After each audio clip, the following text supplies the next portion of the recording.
오늘 오후에 설교할 성경 본문은 마태복음 22장 함께 보시겠습니다. 마태복음 22장 15절에서 22절까지 말씀입니다. 마태복음 22장. 그때 바리새인들이 가서 어떻게 하면 그가 말하는 것으로 올가미를 씌울까 하고 의논하더라. 또 그들은 자기들의 제자들을 헤롯 당원들과 함께 그에게 보내어 말씀드리기를, 선생님, 우리들은 당신이 진실하시며 또 진리로 하나님의 길을 가르치시며 아무도 개의치 않으시는 것을 아오니 이는 사람들을 외모로 보지 않으시기 때문이니이다. 그러므로 선생님의 의견을 우리에게 말씀해 주소서. 카이사에게 세금을 내는 것이 옳으니까 옳지 아니하나이까 하니. 예수께서 그들의 사악함을 아시고 말씀하시기를, 너희 위선자들아, 어찌하여 너희가 나를 시험하느냐? 세금 내는 동전을 내게 보이라고 하시니 그들이 데나리온 한 잎을 주께 가져오더라.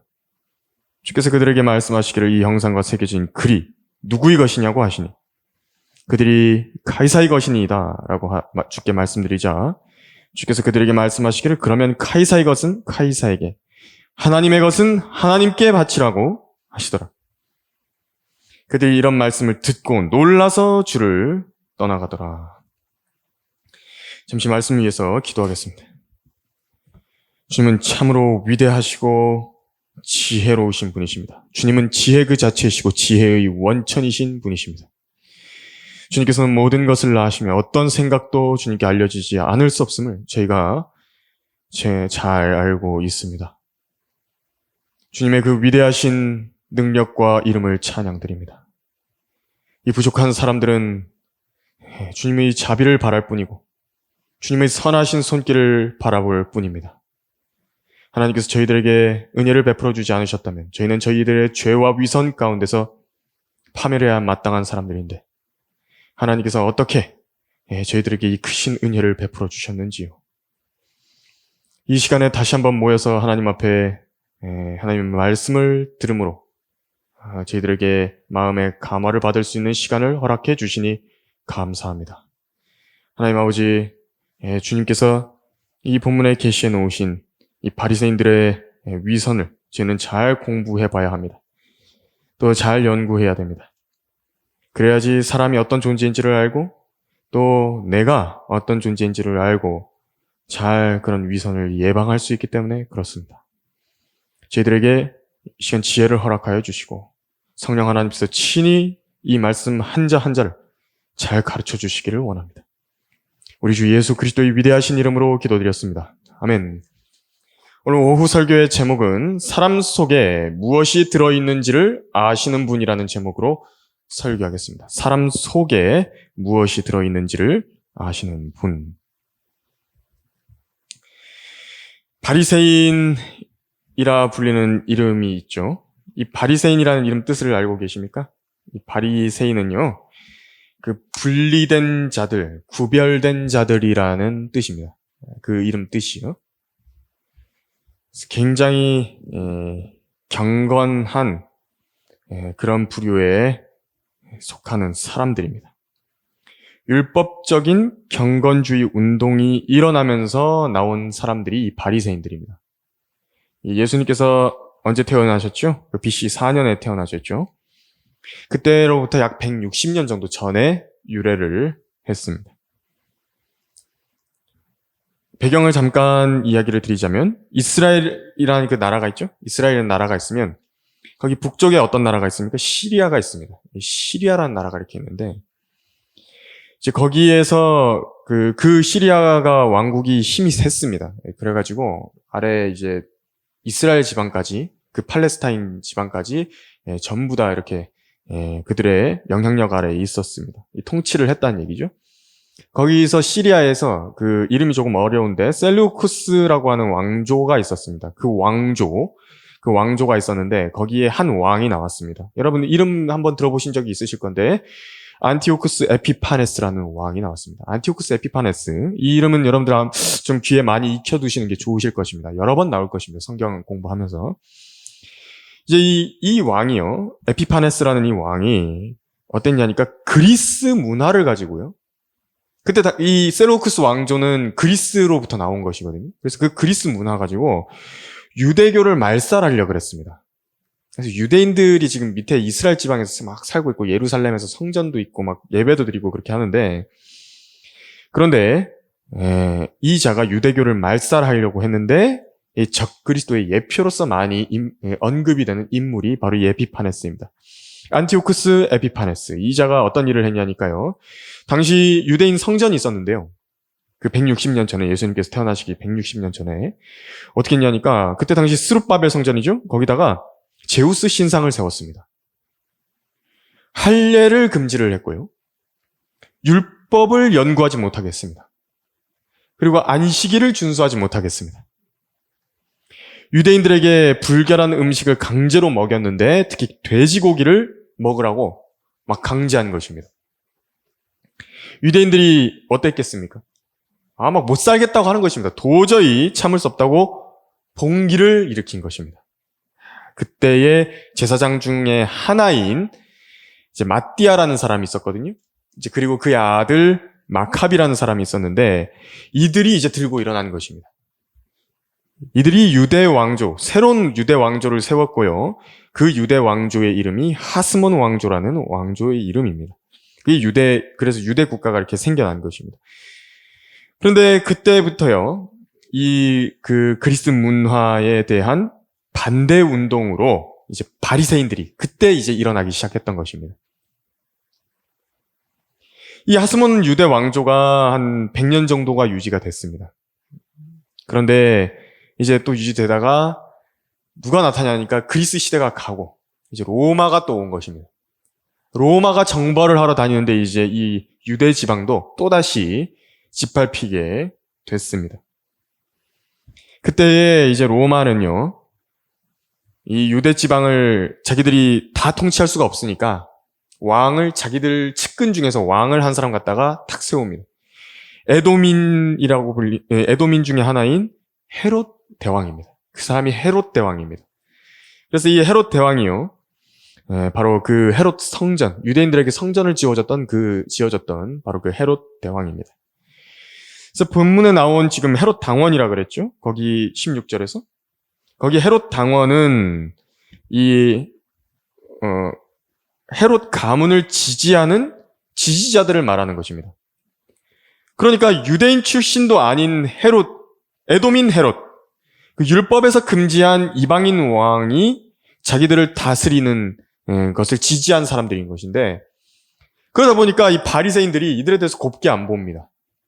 바리새인들은 무슨 말이냐, 율법에 따르면은 우리 유대인으로부터 왕이 나와가지고 유대 사람이 유대인을 다스려야지, 이스라엘 사람이 다스려야지, 왜 에돔인이 다스리느냐, 로마에 왜 우리가 속국이 되어 있어야 되느냐, 그러면서 대단히 반감을 갖고 있었던 자들이 바로 바리새인들입니다.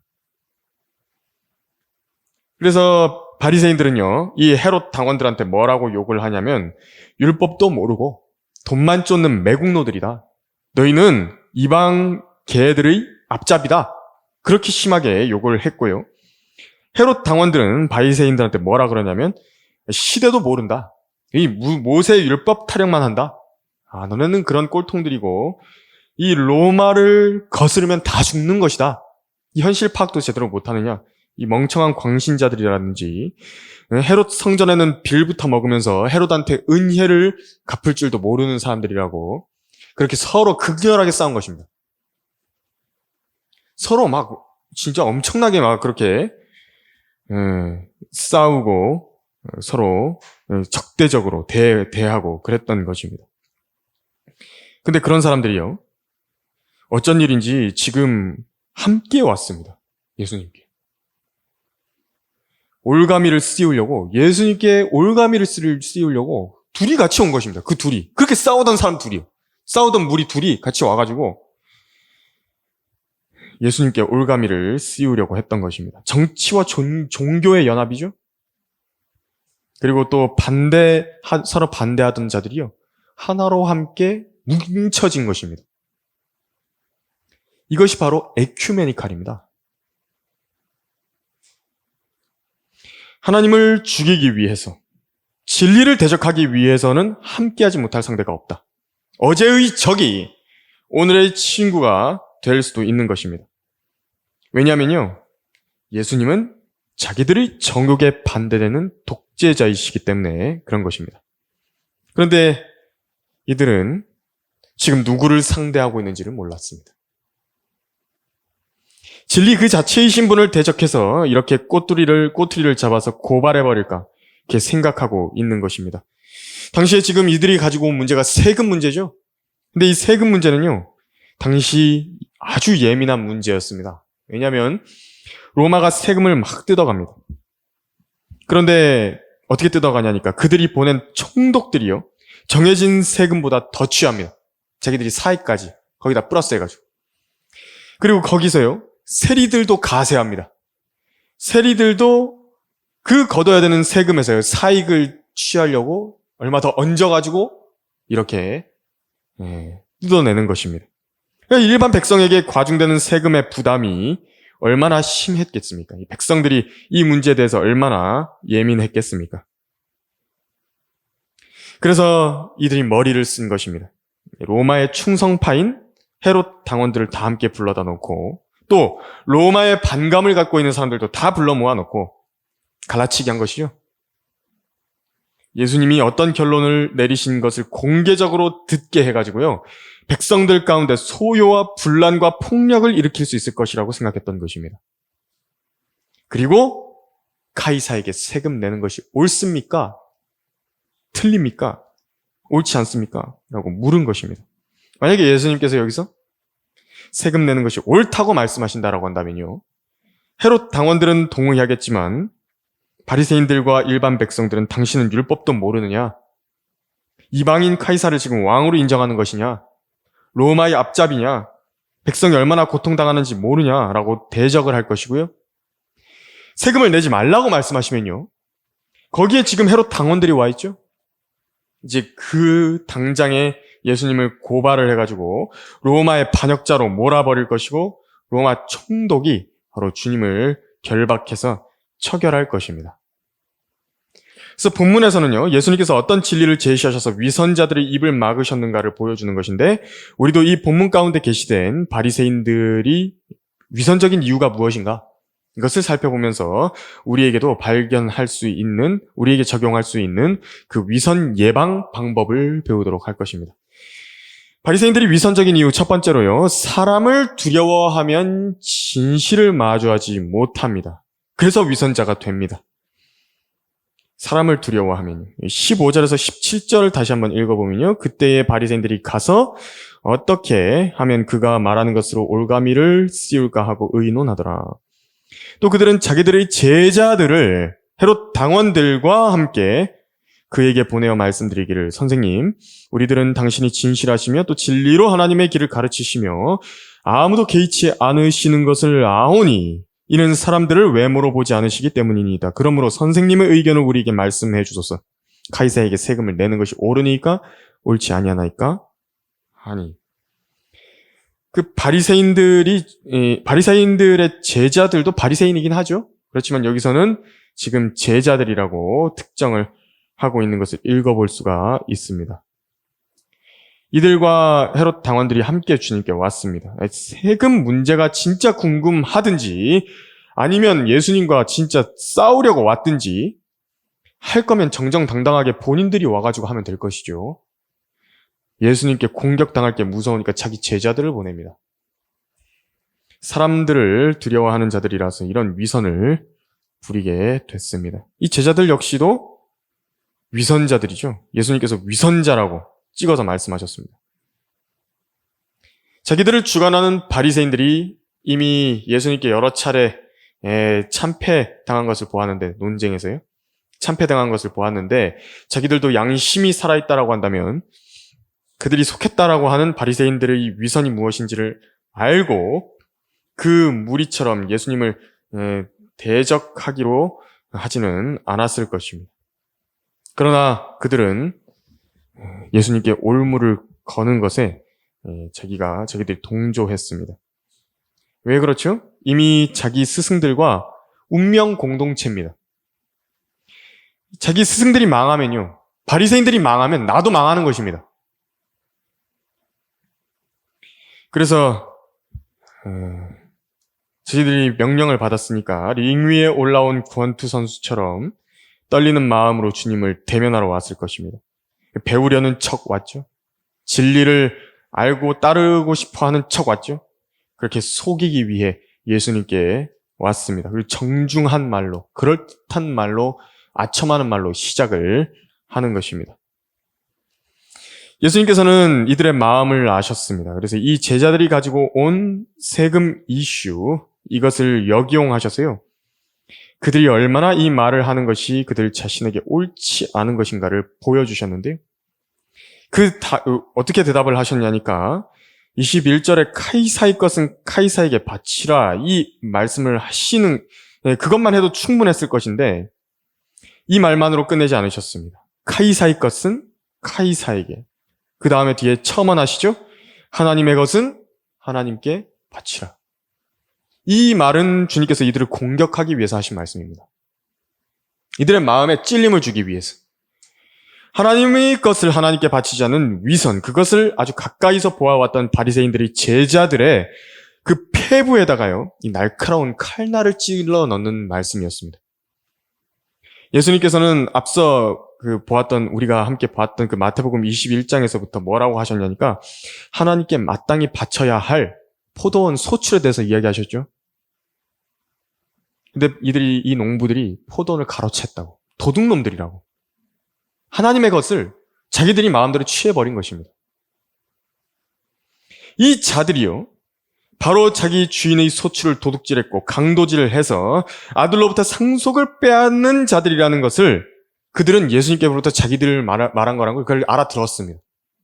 아, 우리 얘기구나. 그걸 안 것입니다. 그래서 하나님의 것은 하나님께 바치라고 좀 그렇게 이야기했을 때도 이들이 듣고 놀라가지고 그렇게 주랭랑 치고 도망간 것입니다.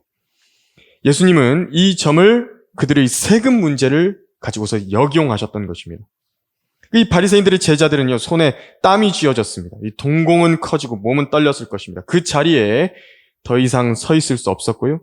놀란 상태로 주님을 거기에 두고 결론을 짓지 못하고 또 도망간 것입니다. 위선자들은 진실을 마주할 수 없습니다. 진리 앞에 서 있을 수 없습니다. 22절처럼요. 그들이 이런 말씀을 듣고 놀라서 주를 떠나가더라. 너희들이 마땅히 바쳐야 할 하나님의 것을 하나님께 드리지 않았기 때문에 지금 카이사의 지배하에 있게 된 것인데 카이사에게 카이사의 것을 주라는 것입니다. 예수님께서 세금 문제에 대해서 마태복음 17장에서도 말씀하셨을 때는요, 뭐라고 하셨냐니까 예수님께서 다스리시는 왕국에서는 왕국의 자녀들이 면세니라 이렇게 말씀하셨습니다. 그 면세를 주실 왕을요, 자기들이 거부를 해놓고 자기들이 율법을 거슬러서 하나님으로부터 오는 이방으로부터 수탈당하는 그런 징계를 자신들이 야기를 해놓고 카이사라는 이방 왕에게 내는 세금 문제를 지금 예수님 앞에서 논하고 있는 것입니다. 이게 옳으냐 그르냐. 그러니까 다른 사람들의 티를 지적하고 있었는데 그걸 알고 보니까 그게 내 문제입니다. 이 충격을 받았다라고 한다면요, 듣고 놀라서 주를 떠나가는 게 아니라 듣고 놀라서 엎드려서 회개하며 자백해야 되는 것입니다. 다윗처럼 말입니다. 다윗이 그랬습니다. 자기가 당신이 바로 그 사람이라고 그렇게 이야기하니까 그 자리에서 잘못했다고 하나님 앞에 자백을 한 것이죠. 100번 양보해서요, 그 자리에서 진리를 내가 시인하고 회개하는 것이 당장 어렵다라고 한다면요, 뭐 인간이니까 그럴 수 있지 않습니까? 그렇다라고 한다면 조금이라도 뒤로 물러서가지고 겸손하게 숙고하는 시간을 가져보든지 해야 했던 것입니다. 그래서 위선자의 특징이 나오죠. 진실을 마주하기 싫어합니다. 진리를 마주하기 원한다라고 한다면 사람에 대한 두려움이 없어야 됩니다. 그런데 주님은요, 이 진리에 있어서는 바로 그런 분이십니다. 사람을 개의치 않으십니다. 나왔죠? 사람은 개의치 않으신다고. 또 외모로도 보지 않으십니다. 위선자들은 사람을 두려워하는 것입니다. 우리 주 예수 그리스도의 믿음 역시도요. 사람들의 외모로 취하게 되면 그 죄를 짓는 거라고 말씀하셨습니다. 죄를 짓는 것이랍니다, 그게. 저 사람은 좀 이렇게 잘 입고 오고 막 이렇게 부자처럼 보이니까 저 사람은 예수님 잘 믿는 사람이다. 그러니까 번성했다는 얘기죠. 번영신학 이야기하는 거죠. 번영신학. 저 사람은 하나님께서 번성케 해주신 것이다. 하나님 잘 믿어서 그렇게 된 것이다. 그래서 부자다. 근데 이 사람은 가난하다. 하나님이 잘 안 믿으니까 이 사람은 가난한 것이다. 그렇게 생각해버리는 것입니다. 외모로 판단하는 사람들입니다. 외모로.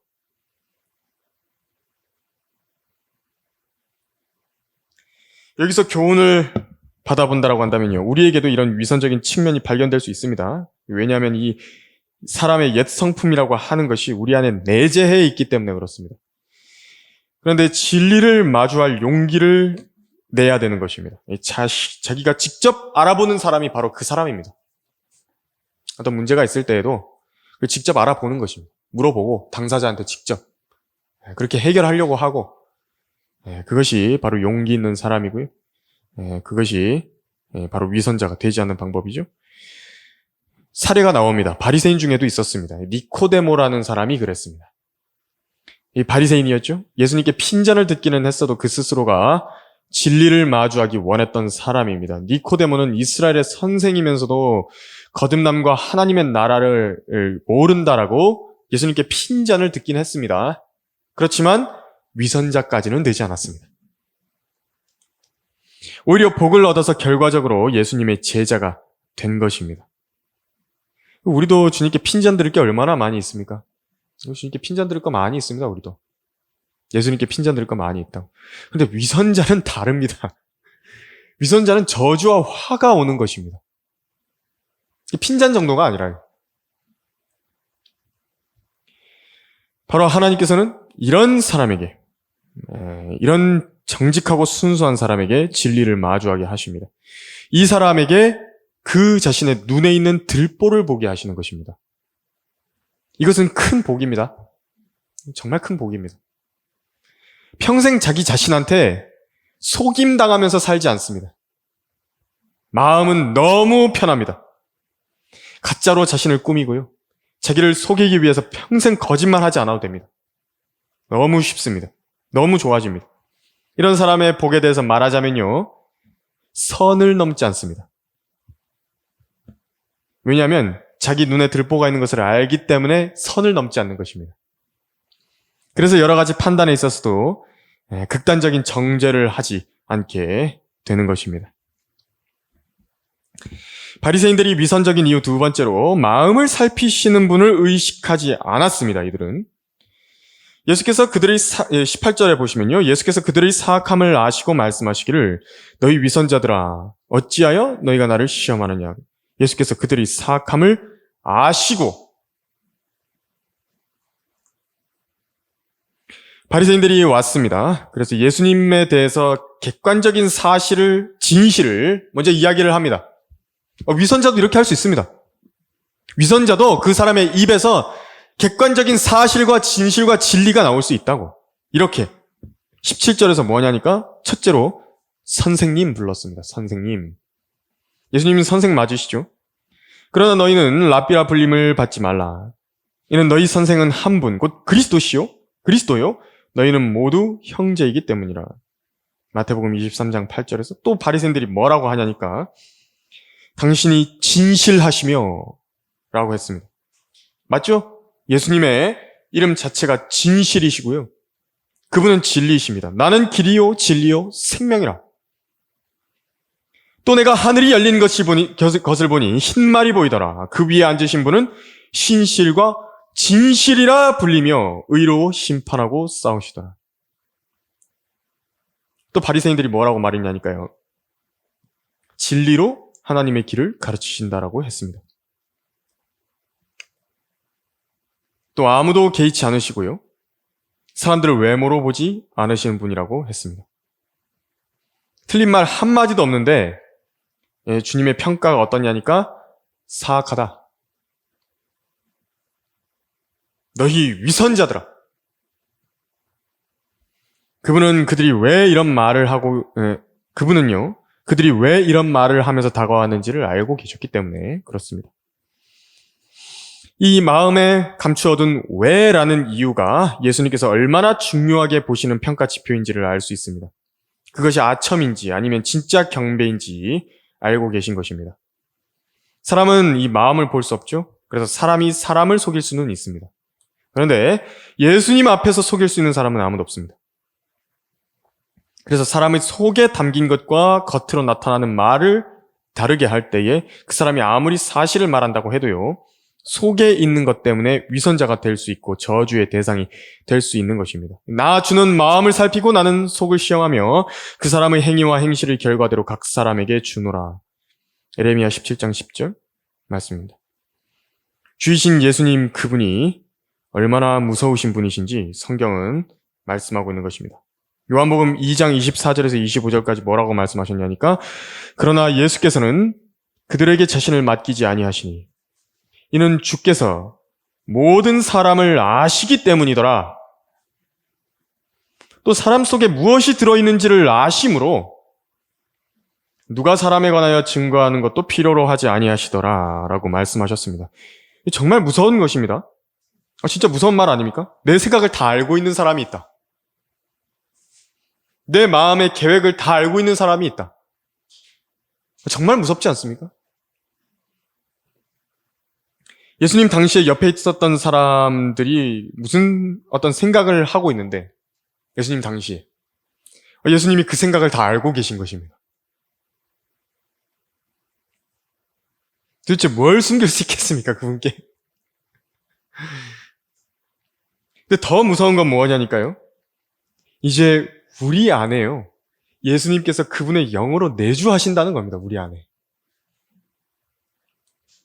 그러니까 우리랑 동떨어진 상태에서 뭔가를 아시는 게 아니라 지금 내 안에서 내 계획과 내 마음의 생각들을 이미 알고 계시고 보고 계신다는 말씀입니다.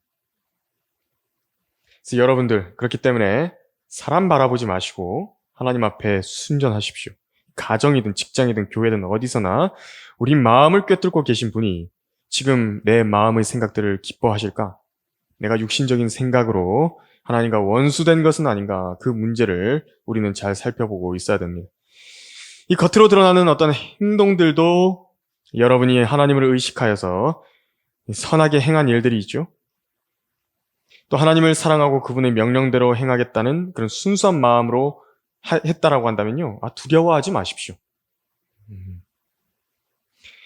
여러분들이 그런 어떤 선행들과 주님을 섬긴 열심들, 주님을 향한 순수한 마음으로 내가 했다. 그러면은 그 나머지 일들에 대해서 두려워하지 마십시오. 다른 사람들이 그것을 보고 오해했습니까? 그 사람이 어떻게 생각할 것인가? 두려워하지 마십시오. 내가 하나님 앞에 순전했으면 된 것입니다. 사람들이 알아주지 않습니까? 염려하지 마십시오. 다른 사람들이 칭찬을 해줬습니까? 별로 개의치 마십시오. 칭찬은 그냥 한번 듣고 마는 것입니다. 그러냐고, 감사하다고, 그렇게 한마디 하고 마는 것이죠. 교회 목사가 안 알아줍니까? 신경 쓰지 마십시오. 다른 형제 자매들이 인정해주지 않습니까? 괴념치 마십시오. 청지기에게 요청되는 것은 무엇보다도 신실한 사람으로 발견되는 것이라. 그러나 너희에게서나 인간의 판단에 의해서 판단받는 것이 나에게는 아주 하찮은 일이라.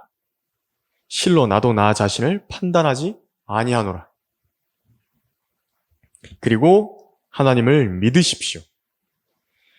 내 주 예수님께서, 지금 예수님께서 내 마음을 보고 계신다. 나는 그 마음으로부터 나오는 순수함으로 이 일을 행한 것이다. 그러면요, 이제 내가 행한 모든 일들의 결과를 하나님께 맡기는 겁니다. 딱 맡기는 겁니다. 그냥. 설령 좋지 않은 결과가 나왔다고 해도 상관없습니다. 주님이 알고 계신데, 내 마음을 알고 계시고 내가 주님을 두려워함으로 순수함으로 행한 것인데 주님이 아시는데 뭘 걱정합니까? 이것이 진정한 자유입니다. 너무 편합니다. 얼마나 마음이 그렇게 편한 것입니까? 내가 하나님 앞에 순전한데 바로 그분만이 진짜 내 친구가 되시는 것이죠.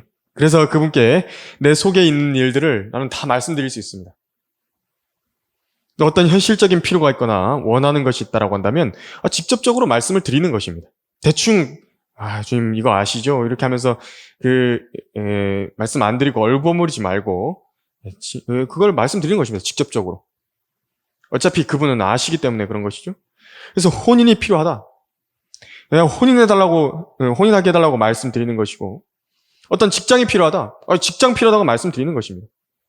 집이 필요하다. 그럼 집 필요하다고, 이런 집 달라고 주님께 말씀드리는 것입니다. 무엇을 갖고 싶다. 그럼 그걸 말씀드리는 것입니다. 그 구체적으로 말씀드리면요, 주님께서 응답도 구체적으로 해주십니다. 되면 된다. 안 되면 안 된다. 왜 안 되면 왜 안 된다. 기다리라면 기다려라. 이렇게 알게 해주시는 것입니다. 저도 혼인 상대 구할 때 주님께 이거를 구해야 될 문제일 것 같더라고요. 그래서 구했습니다. 어떤 자매에 딱 이름을 딱 정해놓고요. 이 자매 나한테 주시라고. 근데요, 해보려고 하는데 안 되는 겁니다. 신기하죠? 이상하게 안 됩니다.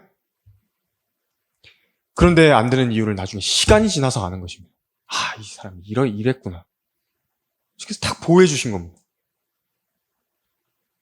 그래서 주님께서 가장 적절한 상대로 그러면 인도해 주시라고. 내가 거기 순종하겠다고. 딱 보여주시니까 너무나도 쉽게 잘 이렇게 인도가 되는 것이죠. 주님께서 내 마음을 다 알고 계시니까요. 그게 어떻게 된다. 이게 무엇이다. 주님께서 다 알고 계신 것입니다. 그런 문제까지도 하나님 앞에, 우리 주님 앞에 진지하게 이런 것들을 다 말씀드리고 그렇게 하나님의 인도하심을 받아야 되는 것입니다. 너무 감사한 분이죠. 너무 우리 마음이 편한 것입니다. 주님이 내 마음을 다 알고 계시니까 말입니다. 내 안에 있는 걸 다 알고 계시니까. 얼마나 쉽고 좋은 이 믿음의 길입니까? 바리새인들이 위선적인 이유 세 번째로요. 판단 기준을 사람에 따라서 마음대로 바꾸어 버립니다. 이 사람들이. 너는 반드시 주 너희 하나님께서 선정하실 사람을 네 위에 왕으로 세울 것이며 너는 네 형제들 가운데서 한 사람을 네 위에 왕으로 세울 것이니 네 형제가 아닌 타국인을 네 위에 세우지 말지니라. 신명기 17장 15절 말씀입니다. 그 율법에서 올바른 이 왕을 세울 때에 네 형제를 세우라고 말씀하신 것입니다. 그러니까 유대인 중에서 세우라는 것이죠. 이스라엘 사람 중에서. 그리고 이 왕이요, 올바로 행하게 되는 그 조건이 있습니다. 성경에서. 만일 너희가 주를 두려워하고 그를 섬기며 그의 음성에 복종하고 주의 계명을 거역하지 아니하면 너희와 너희를 다스리는 왕이 모두 주 너희 하나님을 계속해서 따를 것이나 만일 너희가 주의 음성에 복종하지 아니하고 주의 계명을 거역하면 주의 손이 너희 조상을 치셨던 것 같이 치시리라. 사무엘상 12장 14절에서 15절까지 말씀입니다. 그러니까 이들이 지금 올바른 왕이 세워져 있지 않다라는 것은요, 하나님과 올바른 관계에 있지 않다라는 것을 보여주는 것입니다. 이스라엘은 이게 눈으로 드러납니다. 하나님께서 눈에 보이게 표적으로 보여주시는 민족입니다. 그래서 그들이 만약에 다른 이방 민족들이 그들의 땅에서 자기들의 성전을 짓밟고 자기들을 압제하고 억누르고 세금을 수탈하고 그렇게 하고 있다라고 한다면 그건 지금 자기 민족이요, 이 하나님의 말씀에 따라 있지 않다라는 것을 분명하게 보여주는 상태인 것입니다. 성경에 임한 저주가 그들에게 나타나 있기 때문에 그런 것이죠. 신명기 28장 32절에서 33절까지 이렇게 나와 있습니다. 네 땅의 열매와 네 모든 수고는 네가 알지 못하는 민족이 먹을 것이요 네가 항상 압제와 유린을 당하리니 그러므로 네 눈으로 보는 일로 인하여 네가 미치게 되리라. 이렇게 말씀하신 것입니다. 요즘 젊은 세대들 뭐라 그럽니까? 국민연금 관련해가지고 굉장히 분노하죠? 저도 그 세대라가지고 좀 화가 많이 납니다. 이게 왜 그러냐니까는 국민연금 매달 강제로 내도록 돼 있는데요. 이게 이 대 사람들이 자기 연금 받아야 될 때가 이제 되면 소진이 돼버린단 말이에요. 전부 다. 그래서 돈은 내기는 냈는데 자기들은 국가로부터 혜택을 받지 못하게 되는데 강제 징수잖아요? 또 안 낼 수 없지 않습니까? 그러니까 이 정도만 돼도요, 사람들이 막 원성이 들끓는데, 로마에 의한 세금 수탈이 얼마나 심각했는지, 그거 알 수 있는 것입니다. 그럼 자기들이요, 자기 민족들을 좀 돌아봐야 되거든요? 우리가 하나님께 도대체 무엇을 죄를 지은 것이냐?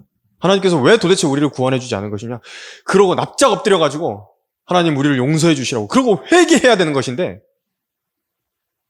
그거 안 하는 것입니다, 이 사람들이. 그래서 자기들이 내기 싫은 세금 있죠? 그 문제를 특히 이방인 왕 카이사에게 내는 세금을 안 낼 수도 있습니다. 그들이 제대로 마음만 고쳐먹는다고 한다면 안 낼 수도 있는 것입니다.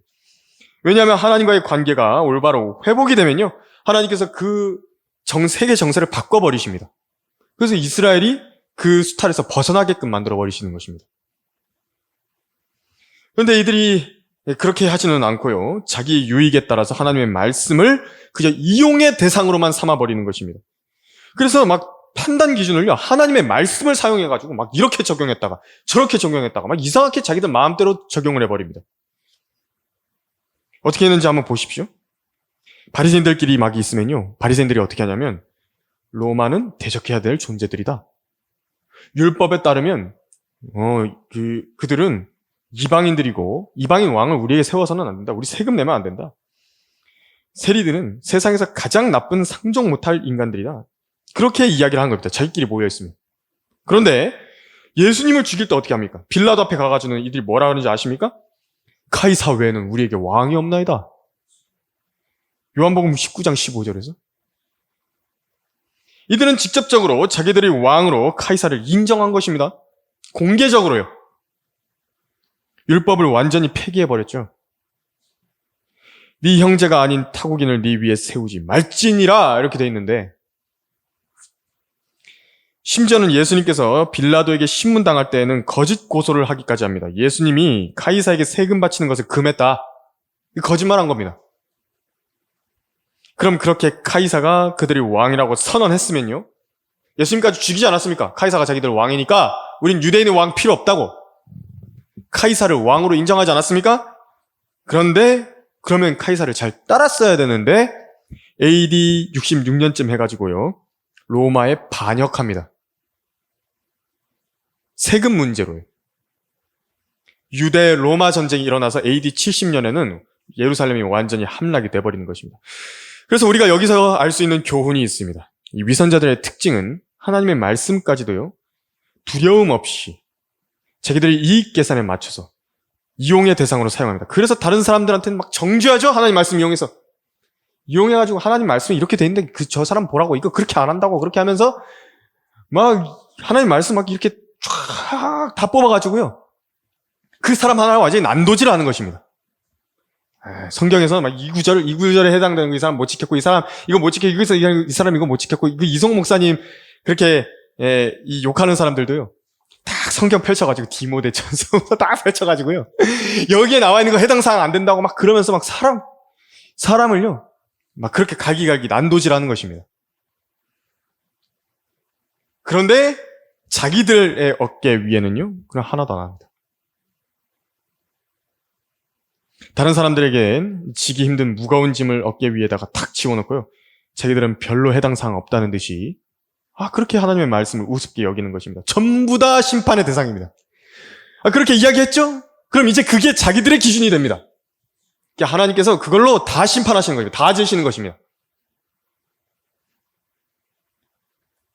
하나님의 말씀으로 다른 사람들을 정죄하고 판단하는데 본인은 그만큼 엄격하고 자비 없는 태도로 자신을 심판하지는 않습니다. 이것을 가리켜서 성경이 뭐라 말씀하셨냐면 하나님의 이름을 모독당하게 하는 것이다 라고 말씀하셨습니다. 이 율법을 가진 것은 자랑하는데 율법대로 행하는 것은 스스로 자랑할 수 없는 상태가 됐습니다. 보라, 유대인이라 불리는 네가 율법을 의지하고 하나님을 자랑하며 그의 뜻을 알고 또 율법으로 가르침을 받아 더 훌륭한 것들을 인정하여 네 스스로 율법에 있는 지식과 진리의 형식을 갖춘 사람으로서 보지 못하는 사람들이 안내자요, 어둠 속에 있는 자들이 빛이요, 어리석은 자들이 교사요, 어린아기들이 선생이라고 자신하니 그렇다면 다른 사람을 가르치는 네가 네 자신을 가르치지 아니하느냐? 도둑질하지 말라고 선포하는 네가 도둑질하느냐? 간음하지 말라고 말하는 네가 간음하느냐? 우상들을 미워하는 네가 신당 물건을 훔치느냐? 율법을 자랑하는 네가 율법을 위반함으로써 하나님을 욕되게 하느냐? 기록된 바와 같이 하나님의 이름이 너희로 인하여 이방인들 가운데서 모독을 당하는도다 라고 말씀하셨습니다. 이 하나님 말씀이 무서운 게 무엇이냐면요.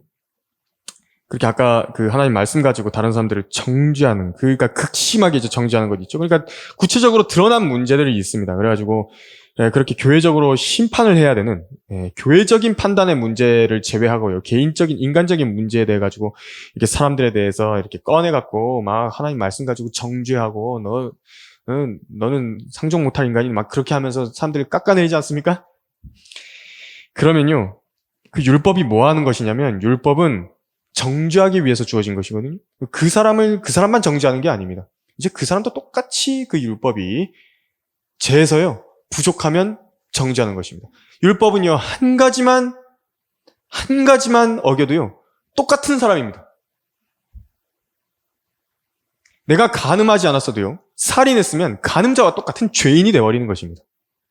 이것이 율법입니다. 근데 그 특징은 모르는 상태로 그렇게 무서운 짓을 하는 것입니다. 저도 옛날에 그런 실수 했었습니다. 저도 했었다고. 그런 위선적인 실수를 했었습니다. 절대로 그렇게 돼서는 안 됩니다. 결론적으로 사실 이러한 바리새인들의 그 위선을 상고해보고 이제 연구해보면서 이제 개인적으로 자기한테 적용을 해본다고 했을 때요, 뜨끔하지 않은 사람 아무도 없습니다. 그렇죠? 왜냐하면 바리새인들도 그 당시에 우리와 똑같은 죄의 몸을 입은 어떤 사람들이 그런 바리새인이 되는 환경 가운데 살았기 때문에 그런 것입니다. 하지만 그런 바리새인들 가운데서도요, 니코데모처럼 진리를 알고 진리를 실행하기 원했던 그런 사람들이 있습니다. 그래서 우리도요, 그렇게 되지 않기 위해서는 오늘의 이 예방 방법을 잘 배워야 됩니다. 우리는 진리에 있어서 예수님처럼 사람들의 외모에 의해서 판단 기준이 바뀌어져서는 안 됩니다. 사람들의 외모를 보고서요, 뭔가 판단 기준이 하나님의 말씀이 막 바뀌어가지고 그렇게 되면 안 됩니다. 오직 주 하나님 한 분 앞에서 옳고 그름을 판단해야 됩니다. 하나님 앞에서는 어떤 사회적인 지위를 가지고 있건 나와 어떤 이익관계가 있건 옳은 것은 옳은 것이고요, 틀린 것은 틀린 것이 되는 것입니다.